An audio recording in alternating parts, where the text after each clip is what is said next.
دا د پیر بابا کړاکړ ابشار د ډېر پخواني او ډېر اوږد ابشار دی.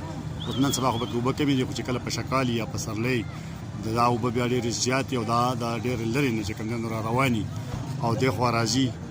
نن هم په دې ځای کې ډېر زیات رش دی، ګڼه ده او دې خوا دا تاسو ګورئ چې څومره خلک دلته کې راغلی دی او دلته کوزیږي د ګاډو نه او دې خوا چې کوم دی نو هم ګاډي ولاړ دي په دې روډ باندې.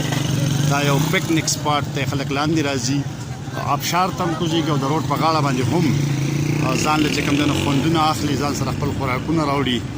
دا د مالټو سره دغه هم لګېدل. دلته کې ډېر خلک د لرې نه هم راغلي دي د مختلفو ځایونو.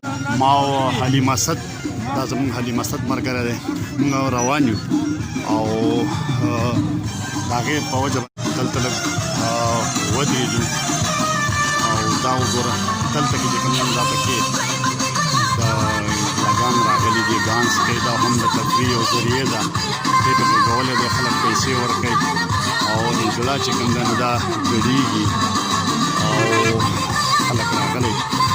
دا پکې ځان لا یو د خوند ذریعه ده او دې خوا نور خلک چې کوم دا هم روان دی او ډېر خوندور ځای دی. کوم صاحب دی او زما سره دا حلیم دی، حلیم اسد او یو زیمه. موږ هم پیر بابا ته روان یو او دلته کې ودرېدو او د دې ځای نه چې کوم دی نو خوند اخلو. دغه ابشار سره چې کوم موړ دی نو په دې کې نن د جمعې ورځ ده، خلک ډېر زیات راغلی دی او ګاډي ولاړ دي او دا اجرا پکې هم ګډېږي. دا وګوره څه پته نه لګي، اجرا ته وګوره ګډېږي. دا هم د تفریح او یو ذریعه ده، پیسو ګټلو هم یوه ذریعه ده او بره پکې چې کوم دی نو هغه ابشار دی.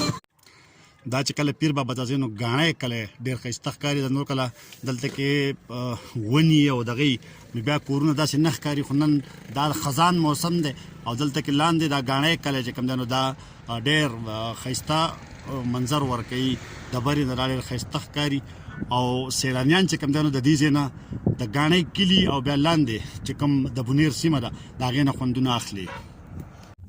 دا جوړ بازار، پیر بابا جوړ بازار دی. دلته کې په ښکته چې خلک رواني نو یو لار بیا پیر بابا ته ګرځېدلې ده او بله چې کوم دی نو لاندې ورسک ته او بیا په مخه ډګر ته تللې ده. جوړ بازار ډېر زیات کنجسټډ دی او ډېر زیات چې کوم دی نو رشي دلته کې. دا لار چې کوم دی نو دا پیر بابا ته ګرځېدلې ده.